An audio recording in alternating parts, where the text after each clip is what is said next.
Hey guys, welcome back to the Unleashed podcast. I'm your host, Ryan Reger, and today we're chatting with my new friend, Stephanie Edwards. Man, she's so fascinating in everything that she's doing. I love it. She has doing e-commerce. She has a company called Jubilee Trading Company. Actually, another company she works with her dad on, a company where they sell these metal items that he makes on a CNC printer that he has. But her story is fascinating because we met on a business's mission online community, and she is sourcing products from all over the world from these folks in these areas and blessing them with an avenue to essentially do what God's called them to do, but now she's given them an avenue to sell their goods. And just an amazing story. One thing that really stood out to me that is powerful is that all the experiences that she didn't know exactly why she was doing what she was doing and why God was having her go here and here and brought her out from Knoxville down to the small town in Tennessee where her and her husband now live. But she was saying that God was giving her experiences, but she didn't know what they were for. And now she sees how all of that was preparing her for what he's calling her to do. But she has a brick and mortar store in Lawrenceburg, Tennessee. She has an Etsy shop, a Shopify site, and sells on Fair.com wholesale. But we also had a brainstorming session. And so just thinking about, how this could be an avenue. If you're a missionary, you could work with local artisans, and supply her stores with these goods and make a little bit of profit as well and have some side income. She also mentioned corporate gifting. She can do all that and do, embroidered goods. And I think she has a laser machine, laser imprints. But this was a fascinating episode. It blended some of my e-commerce past with my missions heart. And I know you're going to love this. Here is my interview with Stephanie. All right, Stephanie, welcome to Unleashed. Thank you so much for doing this. Oh, thanks for having me, Ryan. It was great to meet you on the interwebs. I know. So awesome. We're in it's a business mission community, right? That you're in, that I'm in, that doesn't seem to be super active, but I thought, hey, there's some really cool people in here that I need to know. And so I made a post saying I have a podcast looking for people to be interviewed, and you're the only one that said anything. So I'm glad. I've also been sitting around there like, hey, are there people like me? Right? People. So, if we meet one good person, then that's positive. Exactly. But I'm excited to share your story with the world because I just know a little about this much of it. But tell us about who you are and what you're doing and how you got started. Yeah, well, thanks, Ryan. So I'm Stephanie Edwards. I'm founder and executive director at Jubilee Trading Company, which it's a nonprofit with lots of layers. So I'm now 10 years into e-commerce. I thought that I would live anywhere but the United States. And I grew up on a farm in Middle Tennessee and left as soon as I possibly could. Yeah. And then went off to university and met my now husband. Okay. Where'd you guys go to school? University of Tennessee, Knoxville. Nice. Okay. Yeah. Yep. And so fun state school. And here I was studying documentary photography. I was going to travel the world, tell stories, change people's lives. But met a boy, and he brought me back to his small rural Tennessee How far town. is where you live now from where you grew up? An hour and a half. Okay. So just a couple counties over. Nice. So we are an hour and a half south of Nashville. And I also grew up an hour and a half south of Nashville, just on the other side. So it's extremely similar community. I was familiar, but I left on purpose. So we came back here in 2015, and I was just like, God, what do you have me to do here? So he's good. Right. Is your husband from that area?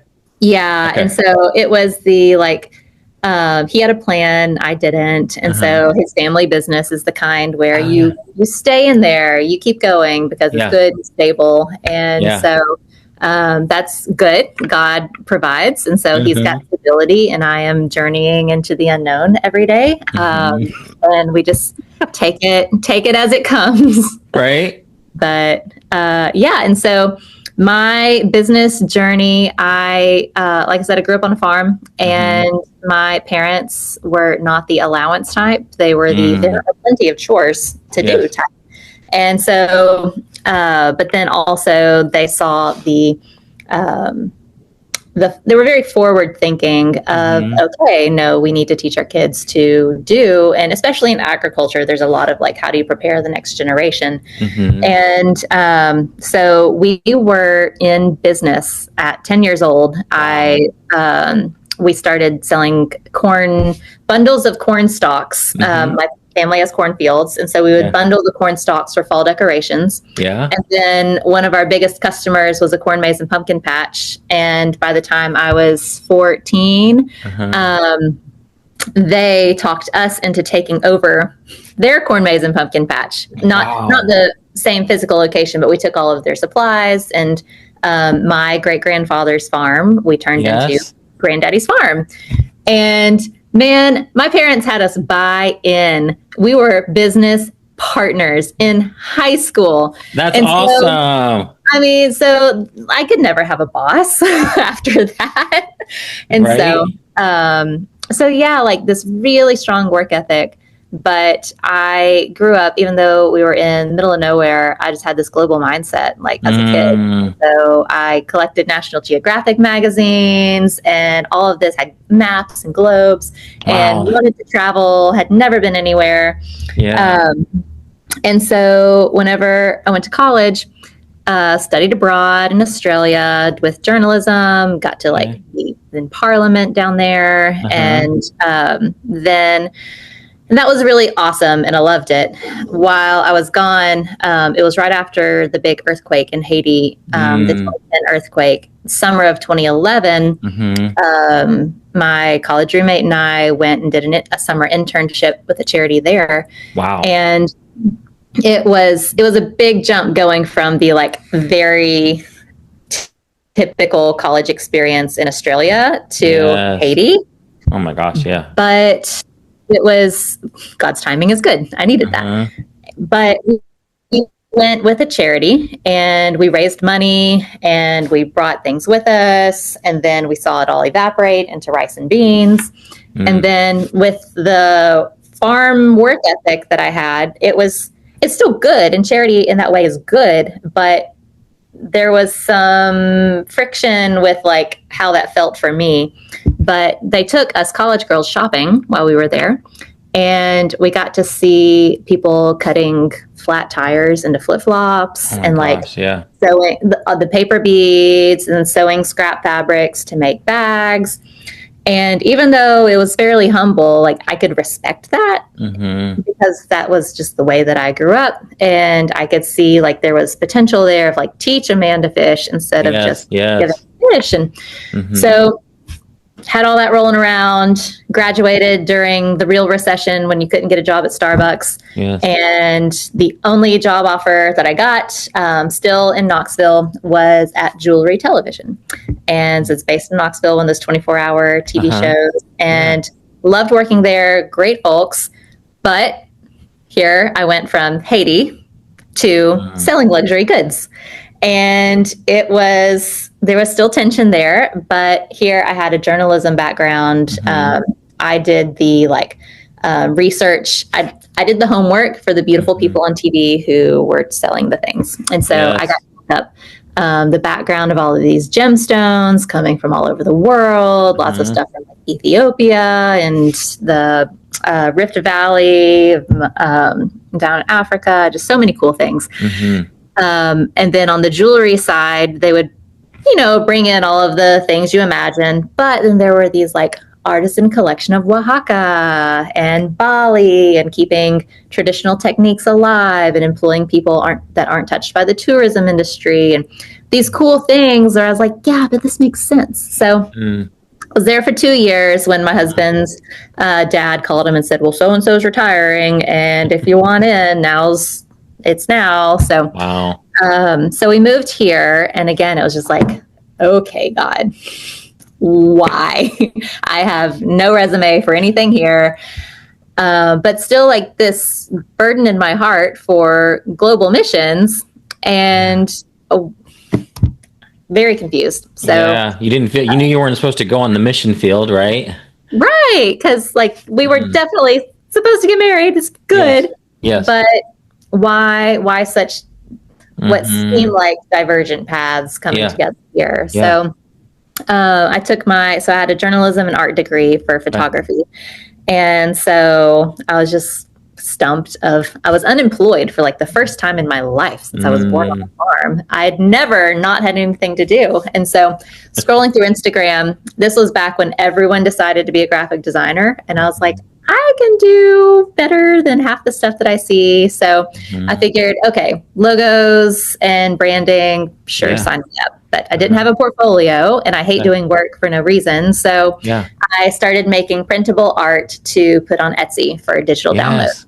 Oh, wow. And so I sold enough $5 digital downloads to buy myself a printer. And so then I started printing and selling my art. And while logos are good and freelance work is good, I realized I don't like custom stuff. And dealing with people is just a lot. And I realized, I could make this one time and print it 100 times. Yes. I like that. Yes. So around that time, my dad back on the farm bought a CNC plasma cutter, which he could use to make his own tools and parts in a pinch or like fix some things, but it would never like pay for itself. But and I have one of the things that we've made here is a little mail holder on my desk.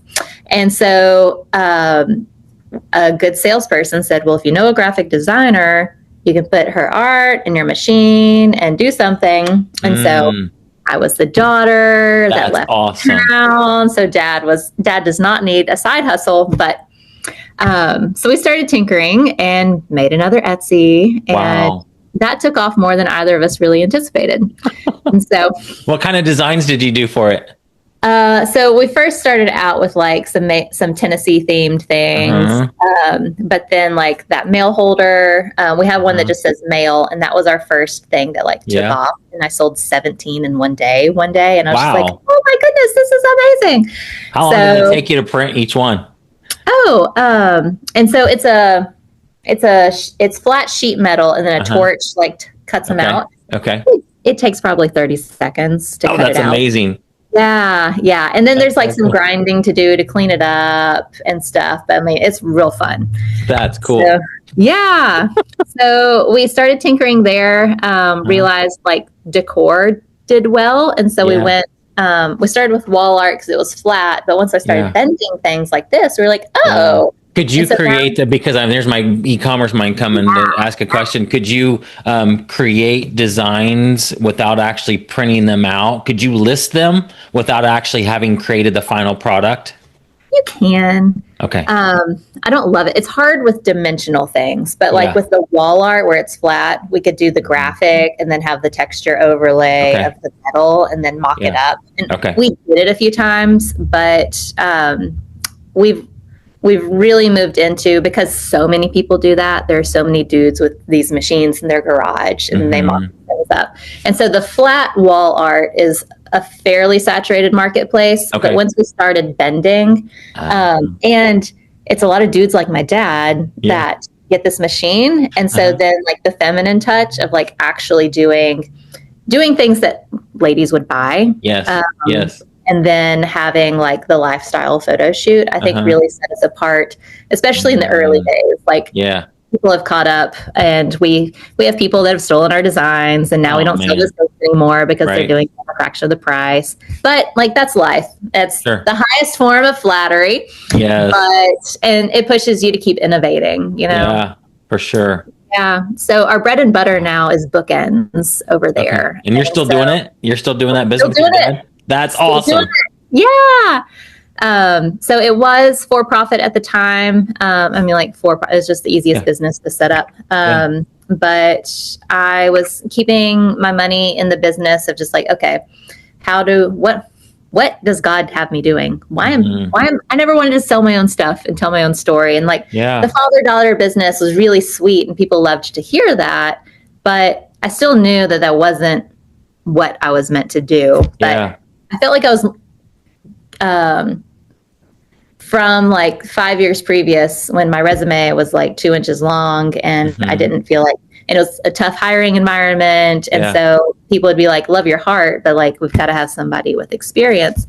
I felt like I was getting that experience. And I didn't know what for. And so we kept going, and it was good. God's timing is very good. And so while I had a couple babies, so 2018 and 2019, so it was good of like I was able to stay home with them, do this from home, and still feel like I was learning and growing, but then like have that sweet time. But in 2019, I was pregnant with my second, and I felt like God told me, it's time that you can include other people. So I'm like, all right, here we go. Because I'd done some volunteer freelance graphic design for like some artisan brands and people who were importing from countries around the world and reselling and things like this, and tried to like keep that world on my radar. And so always listening to podcasts like yours of people telling their stories and reading people's books and absorbing like what other people have experienced that I could learn from. And so, okay, an artisan brand. I love that concept. And so here I am. I've collected lots of relationships around the world.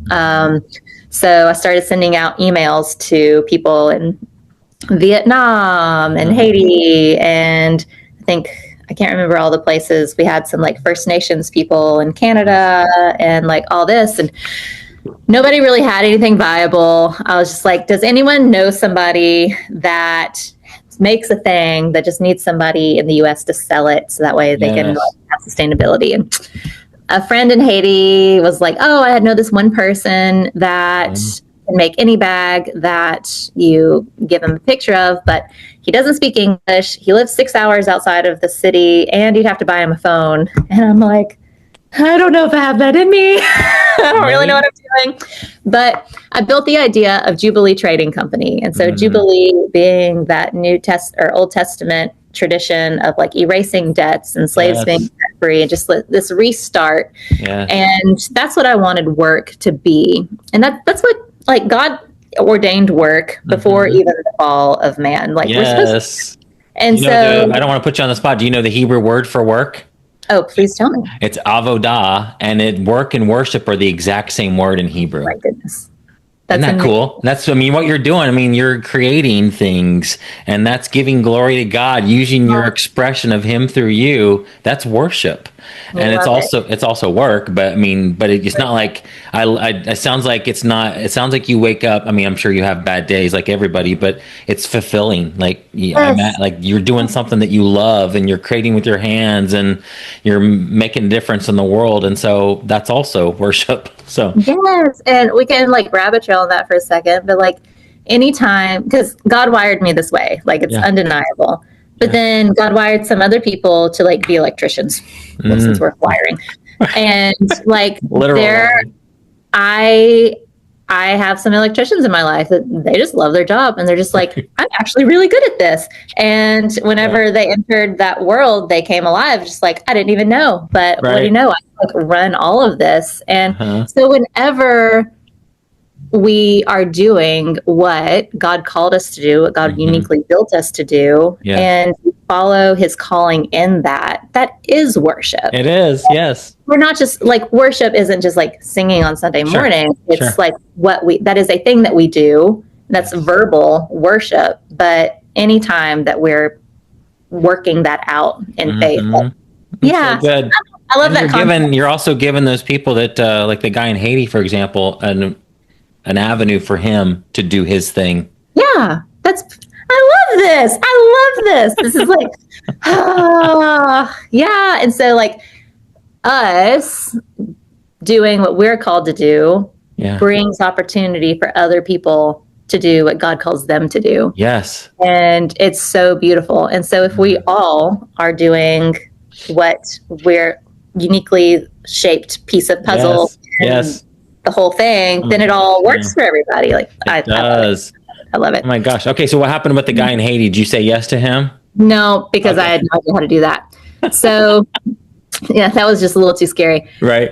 But there was this one website that I had been familiar with since a kid, based on like the church that I grew up in. And so like they order from people all over the world. And so like I was scrolling through their stuff, and a lot of it was pretty humble. But then I I saw like they had some leather goods that seemed all right. And so I messaged them and said, okay, could I work with this person? And would they like want somebody else to sell to? And it was that vague, well, we will forward your information to them and they'll get in touch with you if they're interested. Yes. But they did.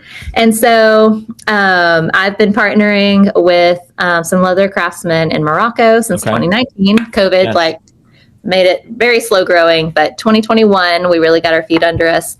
And that's been beautiful to see like what a job that is consistent does for a person in that environment, and then what they're able to do. So you're buying it from them and selling it on Etsy and in your local shop? So we have an Etsy, we have Shopify now as well, and then we wholesale on Faire. And so, the layers. So I kept my business with my dad as Highland Ridge Decor.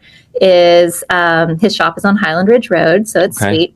And we've kept a divide of our made in the U.S. versus our global. Sure. We've really learned that there are different customers there. There are people that are only wanting made in the U.S. There's people who are looking for only global. And then even with like some bigger partnership opportunities, some people have those filters for who they partner with. Yes. And if you muddy the waters too much, they're like, this doesn't fit. So now, so I get to balance two different brands. Yeah. But it's good. And I still feel like it's the right way to go. They're all under the same nonprofit now. Yeah. And so we get to kind of mix and match and all that. But so Jubilee Trading Company is the global. And so all of this was in my attic for a long time. And so I was working from home, doing my thing. And we realized we ran out of room. Yeah. We had been growing the Made in America line with a few other collections. We locally partner with a screen printer. We design our own towels. And so that's a really fun giftable item. And then in 2023, we started making candles as well. And so wanted something consumable. How many leather bags that last a lifetime does one loyal customer need? And so I was looking for a consumable, and candles are on like the top seller lists on like Etsy and Faire, where we sell a lot. And so I'm like, let's get in here. And so that's really fun. Where do you get the candles? We make them. You make them? Okay. They're in Tennessee? Yep. So we make them here in-house. Nice. We were pulling everything out of my attic and found warehouse space in Lawrenceburg, Tennessee. And being a small town, our warehouse ended up on a 4-lane road at a red light. So now we have a brick and mortar. That's awesome. And I really did. We're in one of the lowest cost of living areas in the country. And so I really didn't think that our goods would fly here. But obviously we are focused on e-commerce because that's the bulk of what we do. Sure. But we wanted to like try with the store. We did a proper Chamber of Commerce ribbon cutting and all this. And town has embraced us way better than I expected. It's been really beautiful. Cool.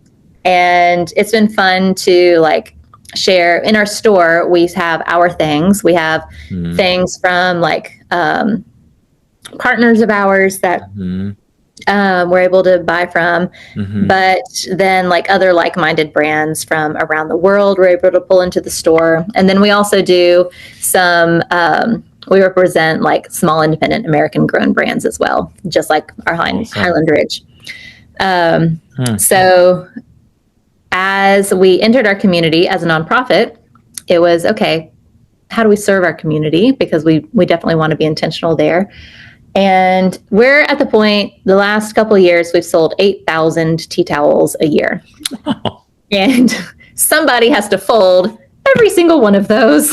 Wow. And it can't be me. Right. So I've got a team, but some of these product prep things, they're very simple, but they're time consuming. And so we saw the opportunity, and we partner with our local domestic abuse women's shelter. And we hire women transitioning through their care to do these basic product prep. So awesome. And it's beautiful. Wow. It's people in their situation, they've got a lot going on. They just need something to kind of get out of the house, get used to showing up, and get in a rhythm, but flexible enough for random government appointments and court and just the mess that they're dealing with. And so we're able to offer like 12 hours a week to a woman at a time and be able to like help them like talk through goal setting and, okay, are there things that you can learn here that will help you move on? Or each person has different needs. And so we kind of work with them through that, but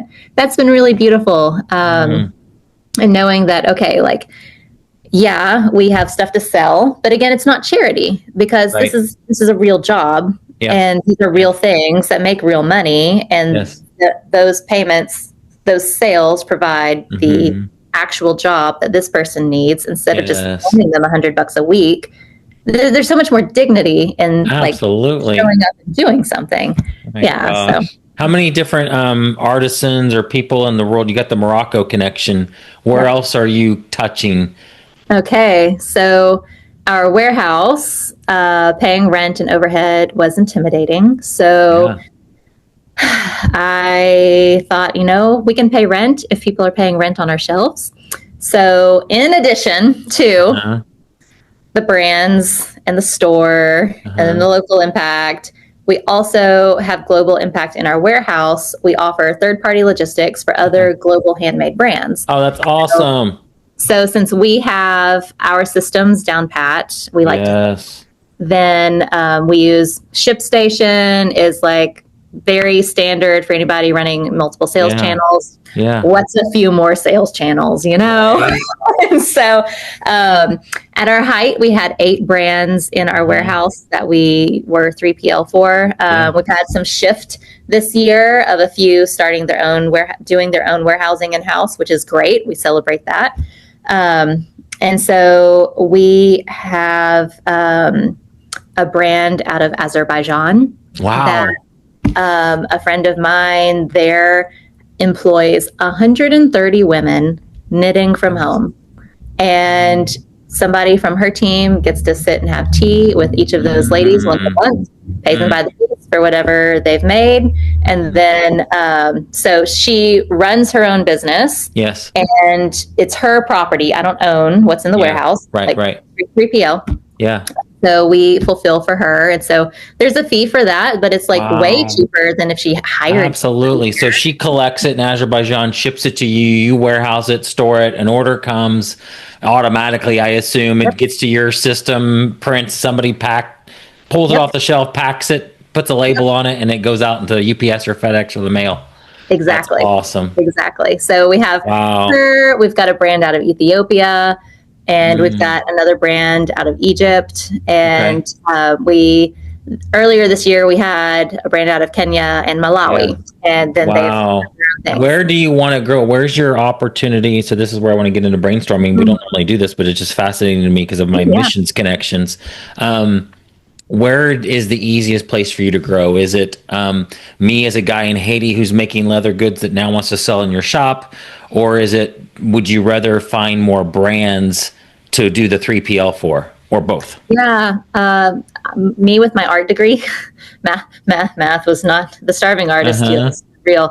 Thankfully, God pairs you with people who are complementary. And so my 3PL model needs some work. We love it, but right now it's a charity. And so right now with all the overhead, we are looking for stability, but that stability still comes from life transforming employment. And so our brands are what's working the best. And so we're always looking for like expanding our product collection. And so we love and always on the lookout for more in-country businesses that we could buy from. Don't want to run their business from there and have like the 3PL deal of like managing all this. They just make something and you're just buying it. They're selling it to you as the manufacturer. You're buying it and then marking it up retail price. Yeah. Well, we mostly wholesale is our jam. And so it would be some like direct purchase where we can still do a little margin and then wholesale from there. And so then the other wrinkle is one of the clients in my warehouse last year said, well, so they were Americans that had been living in Kenya and started a leather brand. Mm-hmm. And they said, no, we're moving back to the United States and we don't really know what to do with this. And we don't really feel called to continue it from there. Mm-hmm. And so 4 salaried employees and a great product line. Since they were in our warehouse, we sold it in our store and it did great. Mm-hmm. And so I loved their product. And I said, well, don't close it. Yeah. And so they ended up transferring the business to me as of January 1. Wow. And so now to Jubilee, so the nonprofit, now owns a workshop in Kenya, in Nairobi. Wow. And we have 5 employees now since I had that's so cool. Office admin. And so we weren't quite with our feet under us with the rocky economy yet. And then here we are. This thing wasn't exactly stable as it was, but you know why? God obviously brought it to us. So here we are.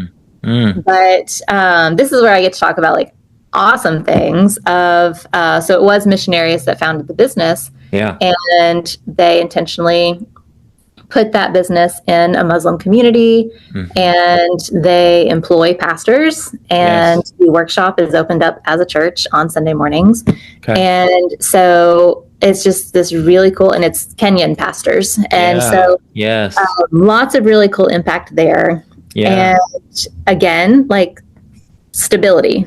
Yeah. People need to be able to put food on their table in order to have, to be unleashed to do what God we called them to do. Wow. And so we are on the mission this year of getting that aspect stable. I had plenty of leather to sell from Morocco, but then this is a whole other collection. And so it's called Kilele gear, Kilele. Me is Swahili for peak or summit. And so it's like high quality.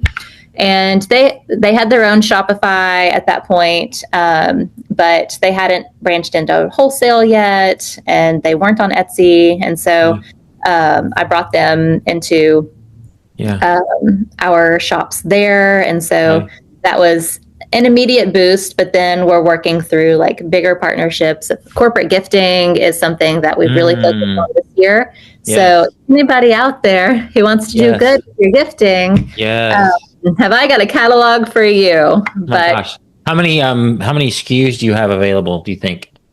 Oh, wow. I'm just curious, like, is it hundreds? Yeah. Or whenever you get to sizes of things, for sure. Wow. So we have the things that are just one-off for retail in our store. Sure. Our store is tiny, but with all of the tea towel, we have like 30 tea towel designs. We have about 15 candle fragrances. Okay. And 4 options of like size and wax melts and diffusers. Then the leather, we probably have 50 leather items, and some are available in multiple colors. Wow. And we are just, we white label candles. And so not only just like putting another store's label on, but then even like corporate gifting, we make our own labels in-house here. So on demand, we're able to do that very quickly. Yes. And then we offer laser engraving on our leather. And so for branding or personalization. So are you selling on Amazon?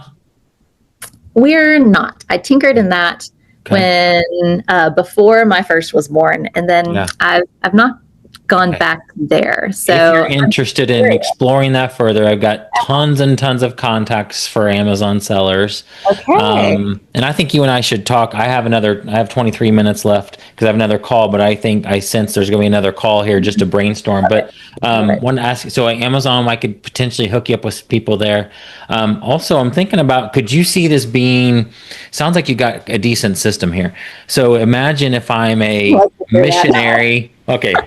It sounds like it sounds like you're doing an amazing job. I'm sure there's things that you wish were better, but if I was a missionary in a country and could you see a situation where you say, Ryan, go find me artisans that are making cool things. I want to do that because it gives me an opportunity to have conversations with people. Maybe I'm in a country that's closed to the gospel, but I'm there and I'm a rep for Jubilee Trading, looking for suppliers. Do you have it?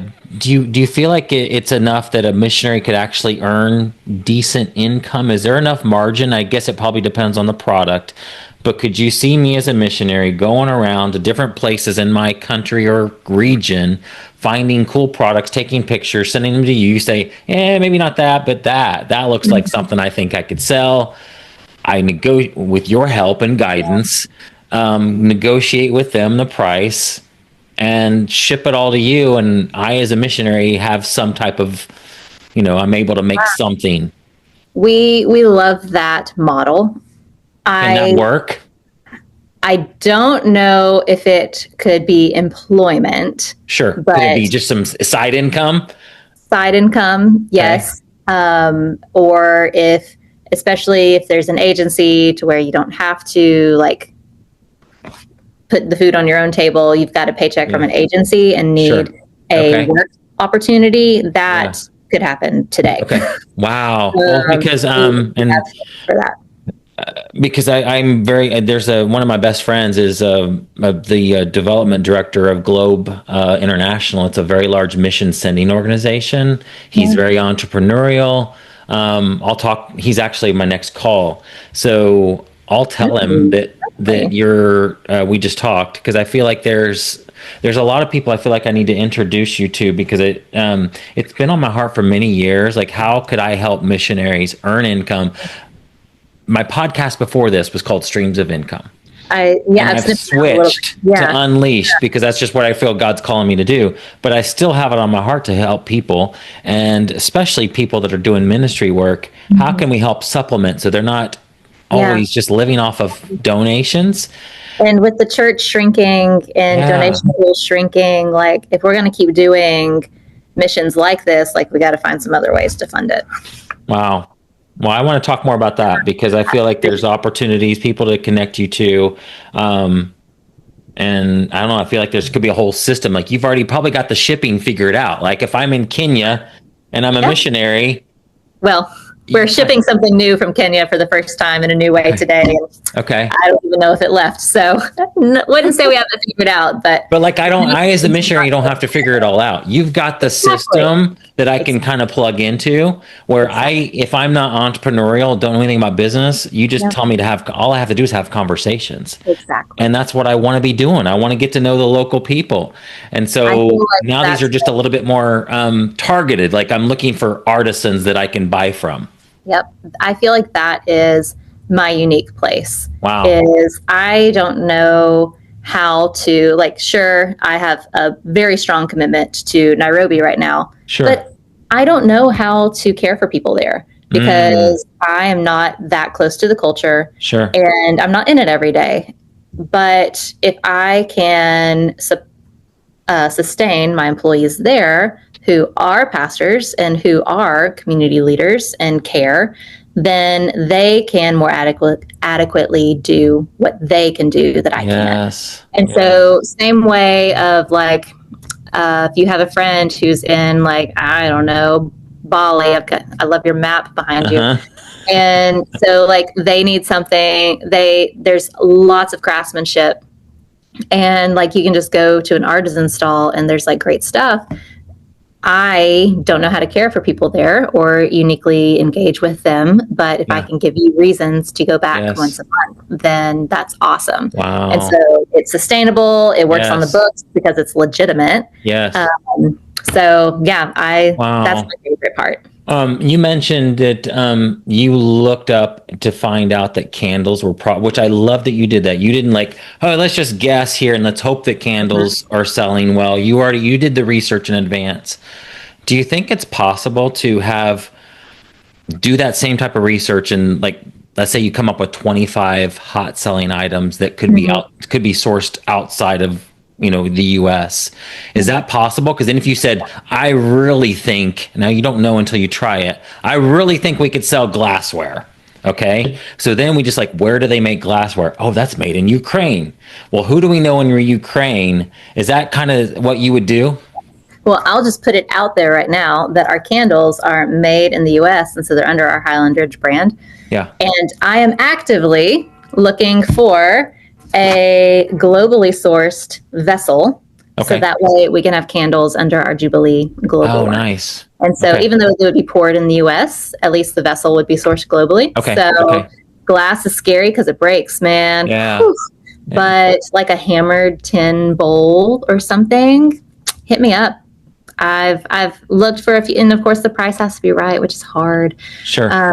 But yeah, I've looked. I've been actively looking, low key, for a couple years now. Of like, we could do this if. And so, have you tried? So have you messed with AI at all with this? Done deep research on Chat GPT? No. I can do that after. I'll do that today. Oh my goodness, that would be fun. Because just Chat GPT has been getting so good at like doing research for you. So I imagine it would give us a list of potentially regions of the world where you could get hammered tin, or if it's, or just say we need a vessel for a candle that's not breakable. What regions of the world do you suggest? This is fun. Okay.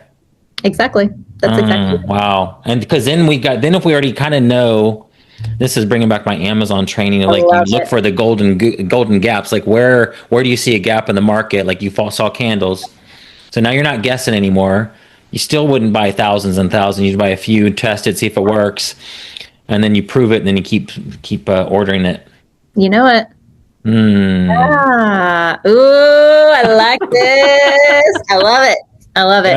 Yeah, I love that you've got this like e-commerce background, because most of the people that I explain this to is still just like, right. Right. I went back home to the church that I grew up in recently, and my youth pastor was there, and he's like, I don't know, in his 70s. And I was explaining he hadn't heard my latest life update that I am now a Kenyan taxpayer. And I gave him the brief. Oh, well, my whole family went to Kenya this summer. I've got a 6-year-old and 7-year-old, my husband and my mom. We all spent 3 weeks there to get to know our team and just like sit there in the context for a bit. And so I was telling him that briefly, like in passing, and you could just like see the fear in his eyes. And he was just like, you just hold on to that ride God's got you on. That's awesome. That's all I know to do. Oh my gosh. God is good, and he always provides. And yeah, I'm super thankful for this journey. So cool. 15 years ago, whenever this was all just like a vague direction, or even like 12-year-old Stephanie would be proud of like where we are now, and would say, yes, this is exactly the kind of thing that, 12-year-old Stephanie would be like, you chose a good path, and this is right. And so it's been a weird journey. Yeah. But man, I couldn't have wandered into this community in Kenya on my own. I never would have found my way there. But it's an honor to be able to be a part of like what God is doing in these places. And here, like, I feel like I have such a shallow part because I'm just in that like poking buttons part, but since I'm able to do this part well, this part is barely copy paste. And so then we can pull in somebody in Bali or somebody in Ukraine or something easily in these ad hoc ways, but then touch more people. So it's been a wild ride for the last 10 years, especially the last 5 years. And like 5 years from now, shoot, I have no idea what we're going to be doing. But oh my gosh, if we keep up at this pace, who knows? Wow. Do you have I'm thinking just tech for a second. Do you have a tool? Because on Amazon, when we sold there used to be a tool that you could, you paid for. It was a plug-in that would tell you like hot selling items and all that. Does Etsy have something like that? Like how easy is it to pull together the top 100 selling items on Etsy, or to have that research done? Like, is that a big job or not? Etsy is a little tight with that information since it's such a diverse. They don't want to be like Amazon. After you get to a high enough sales point, you get rep that will like help feed you some of that information. And we're not there yet since we're like spread across multiple stores. Yeah. And so we do a lot of like look at trend forecasting. Pinterest's trend reports are really good. And then I'm a part of some masterminds where like, okay, our pooled resource hires a trend expert once or twice a year to like give us the digest. And then I mean, we're selling Christmas stuff starting a month ago. That's amazing. So, like, we had to plan for Christmas in April and May. Wow. And so now we've already made we've designed all of our products. We have our offering. Then we'll keep making through the season. That's so cool. Yeah. Yeah. So we have our places where we keep the pulse of what's going on, but I love those insights whenever I get them. Because I wonder if ChatGPT with deep research could do any of that. And I'll try it. I've started sniffing around there. But I think they probably can figure some of those things out. And you also, I mean, you've been doing this for a while, so you probably have a gut feeling what's going to sell and what's not. I'm still wrong sometimes, but it's nice knowing, like looking back and seeing God moving all this time. Of like back whenever I was tinkering and I really didn't have a ton going on, I was still absorbing to the point where now, like you said, the gut instinct is there because I've been looking at the same stuff for a decade. Crazy to say. Wow, this is so cool. I love what you're doing. Tell me how people can find you if they want to shop your store. Yeah, so Jubilee Trading Co.com has everything. And so it's got the things that we just sell in our retail storefront. Our store accidentally ended up being a plant store because Walmart is the only other place to buy houseplants, and I'm a plant person. Wow. Now plants have become like a third of our sales for our store. That's amazing. But it's just a really easy turnkey deal, and we get to source them locally. So it's just like, okay, we'll do that. And we started shipping plants online. So don't be confused when you see a lot of plants. Right. And so, Jubilee, Jubilee tradingco.com. And then if a retailer is listening and would like to find us, go to our website, click wholesale, and you'll see our Fair Direct links there. And Highland Ridge Decor is our highlandridgedecor.com is our made in Tennessee line. It's all represented on the Jubilee website, but for wholesale, it's got its own as well.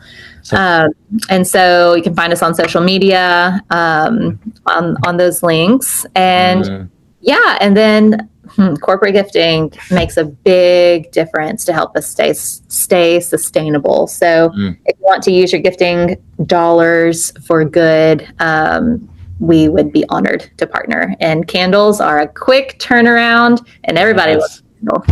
Wow. I love this. Stephanie, this has been awesome. Likewise. Thank you so much for doing this. We'll be talking again, I'm sure. And hang on, just after we close it, I'll chat for a few more minutes. But thank you so much. Appreciate it. Thanks, Ryan.